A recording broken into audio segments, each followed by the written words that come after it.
Dr. Chosen Becky ne yali omwami we amanyikiddwa nga Dictator Amiri yafuuka chef ennaku zino manyi yakola ka restaurant awo afumba emmere munange ezikutte wansi ne waggulu era nga Dictator Amiri akyayongera ddala okubeera nga ate akolimira omuvubuka oyo amanyikiddwa nga Kadiri agamba nti yamwesiga nnyo omuvubuka ono n'amuwa byonna byonna nga amusasula omusaala wabula omuvubuka ono bwe yamaliriza atutte ate mukyala we ngenda kubeera nga tenkuterawo vidiyo awo osobole okubeera nga ate munange olaba Dictator Amiri bye yasobodde okubeera nga ate munange awandiika ku muvubuka ono gwatamanyi kikigenda mu maaso olwo omuvubuka bamuyita Kadiri era nga Kadiri oyo yali mukubi wa bifaananyi wa Chosen Becky ssaako ne Dictator Amiri era nga kapa eno buli we baabeeranga omuvubuka ono yalinga omukubi w'ebifaananyi byabwe era nga Chosen Becky yagendanga mu bivulo eby'enjawulo nga bagenda n'omuvubuka ono actually ne Chosen Becky we yabeerera olubuto awo wonna nga bakola ebifaananyi bya photoshoot n'omwami we Dictator Amiri omuvubuka ono yalinga omukubi w'ebifaananyi official munange omuvubuka ono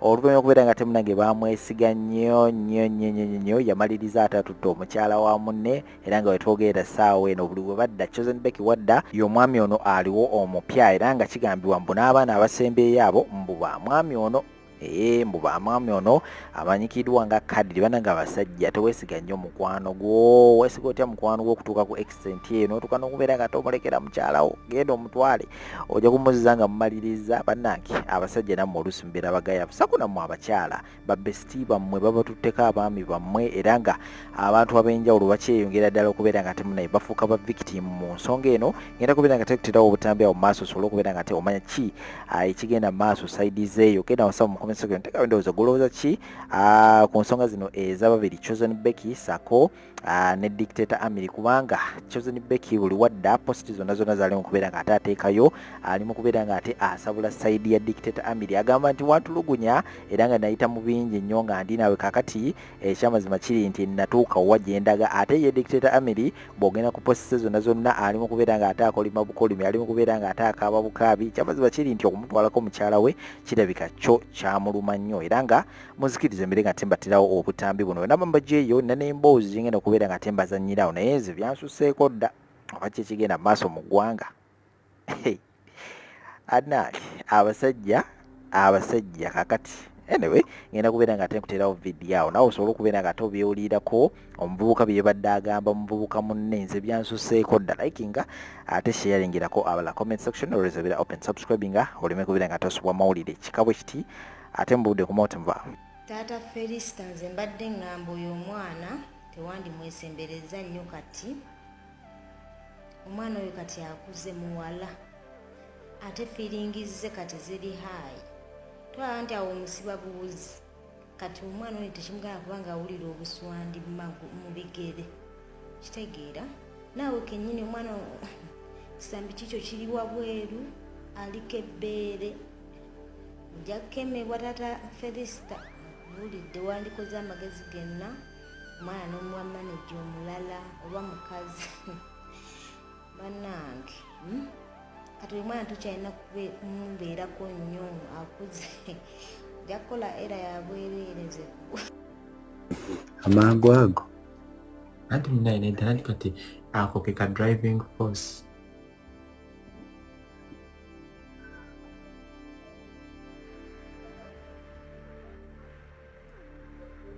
I will. Ntunuulira mu maaso kinyambe bulungi. Ntunuulira mu maaso kinyambe bulungi.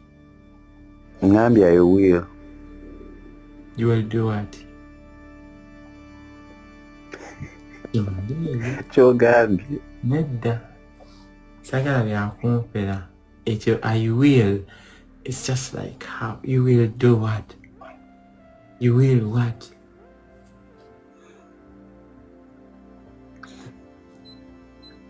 Tugambye obuzibu bwange. Nina yafanyi. Kati ntunuulira kinyambe. Kati kunze. Olaba nze omuntu alina olusinsonyi nange mbeera mwagala.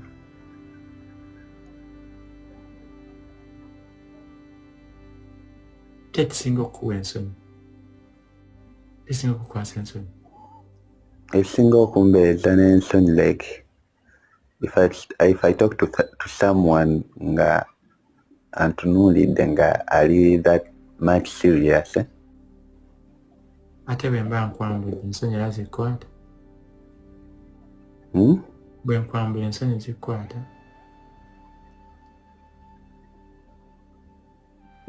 It depends. On what? At times, sinkwata kisinziira ndi used ntya n'omuntu. Nti njagala nkwambule ensonyi ziggweewo nkulye mu bitiibwa obeewo ng'oli musanyufu.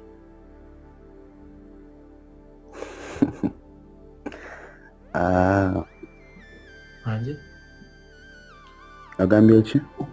nkwambule nkulye mu bitiibwa tubeewo nga ffenna tuli basanyufu. Nkuwulira. Kinaasoboka. Tejja soboka. Kati awo oli obeerawo wekka oba mba nina okubookinga hotel? Sibeerawo nzekka. Oliwo n'abazadde bo? Yeah, I'm with my family members. Katuneeriirawa? Tuba tuneeriirawa?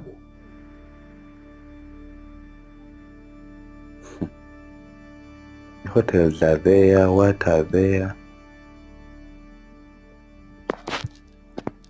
You know hotel? What's your dream hotel? Ogambye ki? What's your dream hotel? Gyowandagadde essulamuko? Nga nnyingi. Just londa emu. Nga eriyo bwe nnaakuliramu ojja kukulira content tojja kuwandika emunywa content.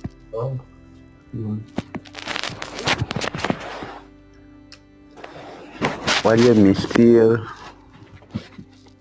Is it your dream hotel? Mist Hill Hotel.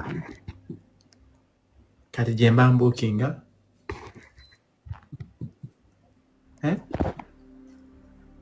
Waliyo Serena.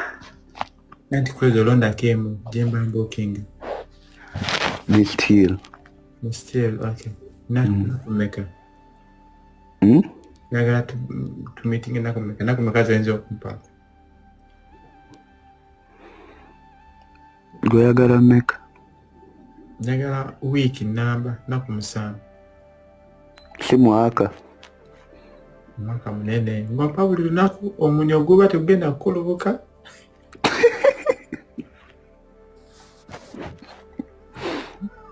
Muganda.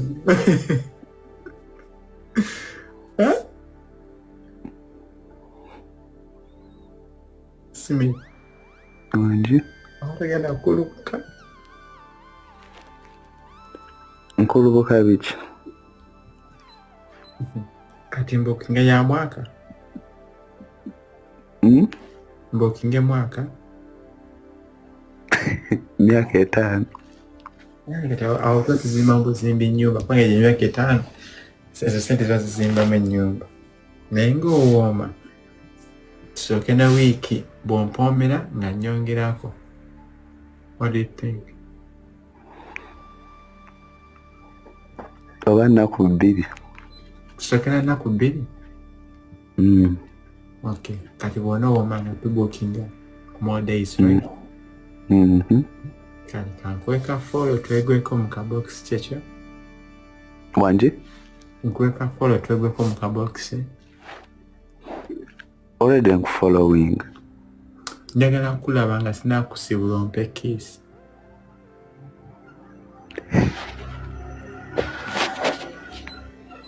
Nange?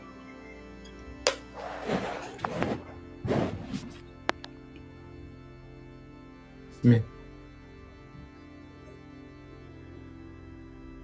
Smith. Wangi? Jangu mu video onsibule bulungi. Impaka kiss.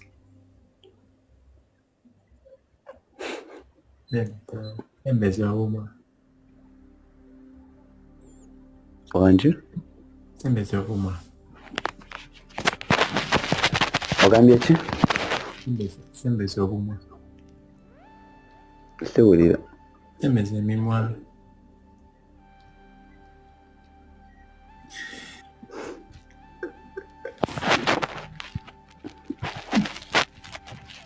Sura bulungi. Kale. Bye. Oyina empalana Abitex. Yaki kati kwe mbulya nkuwala ne kooti. Bingi nnyo byompalana ka Abitex. Ngaki? Abitex ondabye nga ntandika endonge na ebibozi bya kitto bigabe bali pazo nawe. Abitex ondabye nga ntandika. Tugende mpola kati watandika zenemba. Ondabye nga ntandika. Nenfuna Abitex ng'okyasula mu loogi. Bamwe ebyekisiru byo. Bituufu. Wano mu loogi basasulayo ssente. Mu loogi tebabeerayo kubeerera. Tebuddamu bya kito.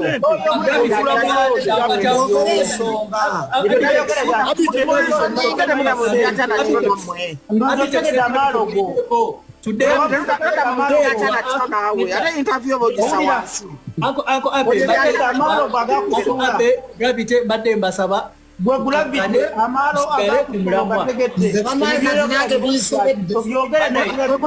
byogere ne kirasi yo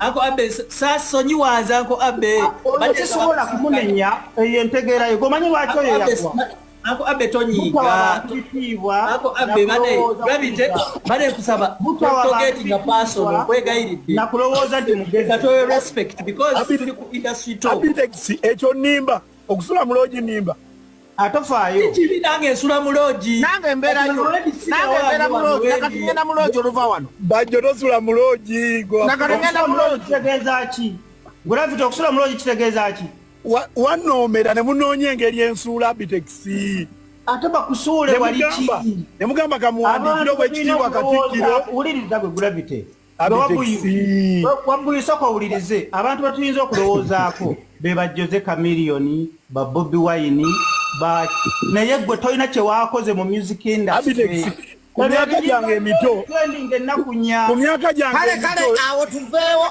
Abitex ku myaka gyange emito bwe mbasobodde okubaako kyenkola nga nakusanga Omusajja gwe Gravity omusajja ali myaka gya ntondo kyusa topic. ali topike yaki naye Abitex legayiridde sagala muntu yenna ava ku live kubanga kyaliko lekera olwanyisa abayimbi Gravity talina kipya kyayogedde era ebyo ebigambo ebyogerebwa abantu abaagwanga Gravity omutujju Abitex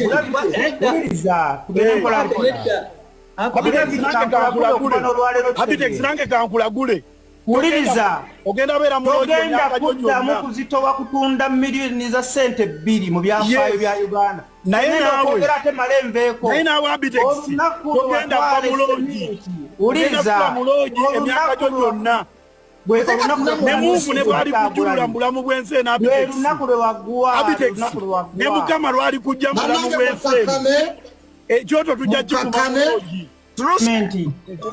kubanga sente zange zenayimbira e Masaka n'odduka ekibu kyali kisaze nga nawe wekakala emigogo Batasasudde aba yagwa. kankubuuze Abitex ekivulu kya Amina ne Nakate ekyali erugogo singa olosasula omuyimbi olosula kufula Abitex wulira Abitex okoze ebivulu ebisukka ne mu mitwalo 10 bingi nnyo nnyo tebikusalangako Bibusala najjako olindako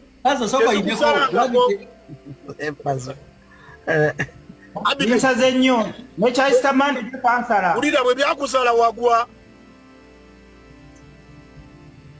apromota tagwa omuyimbi awo nno olimbyako omuyimbi yagwa awo kifu anti olunaku ekivulu ekikusaze kiba kitegeeza nti byoyimbi abantu tebabyagadde Abitex bw'okeera ku makya ng'olina bizinesi gy'okola olina by'otunda ne batagula edduuka oligala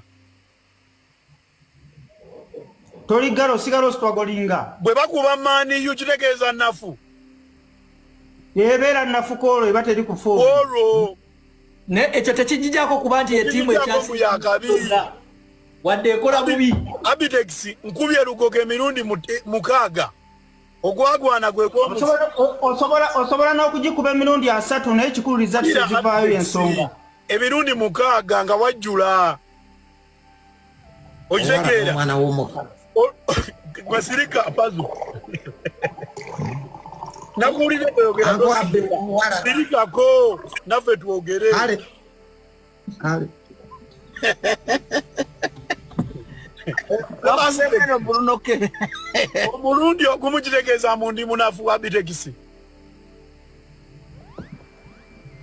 Maraye mbozi nkuddemu. Omurundi ogwagaana gwe kutegeza mu ndi munafu. Lwaki kuba tegwajjulanga bwembani munafu. Lwaki bajjo yakedde kunkubira nanegayirira okumpa sento yimba ejjinja. Nategedde nti bajjo kimwogeza sente balance. Simuyinako buzibu sebo. Bulabi tekyali wange. Oyagala kuŋŋamba nti bajjo okupangisa tekitegeeza amaanyi. Buli wamu nyimba nze ndi ova bukuti. Mukimanyi era mubyogere. Ojegeera ate neera mmwe mwabampa sente ntini gamanyi mmwe mwefula nnyo bapromota n'enzikiriza ezammwe naye nyimbira sente ensajja Abitex. Okitegeera ekirala Abitex wali onjagaza ki ogamba musiddamu kuyimba buluyimba lw'ennyimba luwemula nina oluyimba lumu Abitex. Omuniongo Abitex ulira Abitex gwe wasinga okuma mu kintu kino omuliro nina oluyimba lumu lwaki tewavaayo n'ogamba ezo ennyimba tebaziyimba toyimba mu nyongo yimba ebirala lwaki weesiba ku luyimba lumu Abitex mpeza ennyimba 5 ng'abantu bazimanyi n'okola interview ku buli TV Abitex ng'ogamba Gravity ne Lily Pazo tebaddamu kuyimba wali ofaaki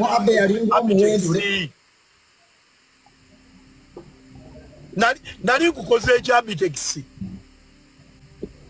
bw'omaliriza nja kuddamu wayimirira ku TV Abitex n'ogamba Gravity mujje ku show yange yawa waliwo yakusala ku Easter Monday.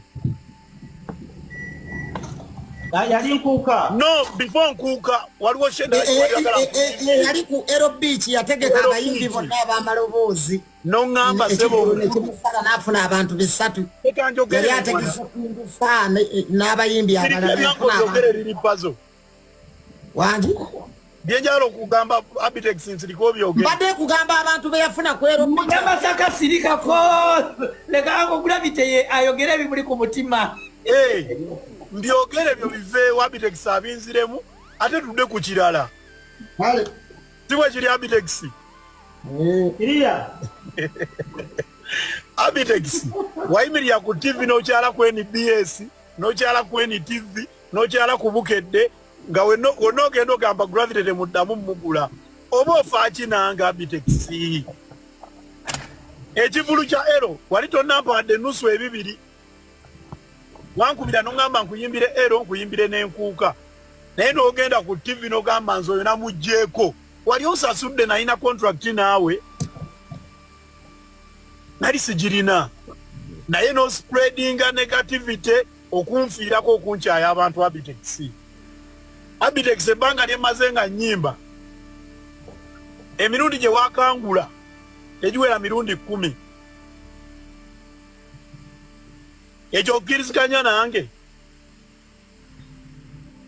naye gwe ovaayo otya n'ogamba bukati oyo takyasobola oyo yagwa oyo temumugula oyo mugule $20 oyo okitegeera gogamba otya abantu mubangule $20 ddala mazima Abitex modulator walese Gravity kunfiirako muwa obudde asirikeko twogere agenda kulira mwami Abitex wabadde oyogera ku Gravity wayogeredde dakika 5 Abitex banabana kuweza dakika 3 Abitex sikuuma busungu n'abantu era kenfunye wano omukisa gwe njalo okozesa mbikugamba ebindi ku mutima ate tuddamu okwoza abajjo basirise bajja kubanja balance nebo nasirika ye bajjo ngenda yimba ku show yaffe ya baba Nina ekivulu ejinja nga mukaaga, ekivulu ejinja nga mukaaga wikejja. Nina pasa kyagenda kusindikira mu deposit. Pasa genda kusindikira deposit asiruwalirako. Emiliyoni tumerabira Jose Chameleone nga 5 tujjukira Eka miliyoni muyine jinja. Chameleone kolonga mwenda. ekitanda kyenyenya zafi bataya mwenda celebrating Jose Chameleone kololo. Badage kati mwena ngenda bawa chance muisewo obulango ne Epasa isewo alubamu ye Gravity kasoka yogere bimuli ku mutima ng'obusumu tebuna Pasa isewo amasanyu ga bulangiti. ne Pasa na ekitanda kyenyenya zafi bataya bujuka ku Independence Day bujuko liri ani Abitex omuntu oba tokolagana naye mu business obanga yakunyiza Jinja Mugembe Stadium. bannango yakusasudde zakalango genda kubuka eddutekeyo sente z'obulango. Antu bagala kumanya kadogo jogenda kuyimba tega kusanga yo bantu era kusanga butebe. Kusanga butebe baje balance mukumo. ekivulu kya baba atakirangire ku bukedde ngobutebe binasanga erugogo. Butebe bwerugogo. Oyagala mbaga ya Amina na Amina. Sanga obutebe bwerugogo. ekivulu kyasala ako abo ku Eastern nga ennyonyi za Aero Beach zezimutunuulidde. Abitex Wanyitata so yange yerugogo yagaana era yakola bubi abantu tebajjanga bwe baali bajja obanga bwe nali nasuubira. kakubuzeyo ekibuzo Gravity naye tekitegeeza ogenda mubuuza ngenda kuwa abe tofaayo Abitex naye tekitegeeza nti ndi munafu nga bw'ozza otambuza enjiri. nze mbagamba bugambi wakkakkana bukkakkanyi naye nga tuli munafu naye bwakkakkana. Bw'ogamba ndi munafu nnyo. Gravity mu myaka 5 nga bw'obadde ku peak wakka oba okyali waggulu? Nkyali waggulu animba siri waggulu nnyo naye wendi. Abitex siri waggulu Abitex kiki ekyakussa olowooza ki ekyakukakkanya? Abitex siri olowooza ki ekyakukakkanya? ulira Abitex siri ku level gye naliko emyaka 2 emabega nakakkanamu ng'omuntu. Olowooza lwaki wakakkana? Omuntu akoowa Abitex nkubye endongo emyaka 15 ntuuka nga ndi stress ekimala Abitex ne nga akanzikakkane ne ŋŋaana okubeera hard working nga bwe nali. Abalungi abatuwuliriza era abatulaba olunaku olwaleero tukyaddeko ewa Sheikh Ashraf Dembe. Sebo nsanyusa okubalaba. Amannya agange ye Sheikh Ashraf Dembe akola ku bizibu by'enjawulo. Omuntu singa aba alina ebirwadde musomereddwa tumuwa amazzi ga lukuya nga bw'obadde ogalaba tugenda abantu ku kyoto ne twokya emizimu emibi egibabaamu n'okulomba edduwa. Abantu singa abeera ng'ali wano atuuse sobola okumulombera edduwa ne waba atatuuse nga mpadde amannya ge naye ng'ali wala maneetaase. Enamba yange yeno eri 0701763711. Namwe bannyinaffe abali ebweru oyagala okuba nti oyagala okulombera ku dduwa ng'olina ebizibu viza zibuze amaka gakolongotana sente zikola zimpita mu ngalo ojja kumpeereza ekifaananyi kyo n'amannya go ebyo byokka bijja kummala nja kukulombera edduwa ojja kutereera. Olunaku olusembayo mu mwezi mba n'edduwa eyawamu ffenna n'abalwadde bange abakadde n'abapya. Salaamu alaikum warahmatullahi wabarakatuh.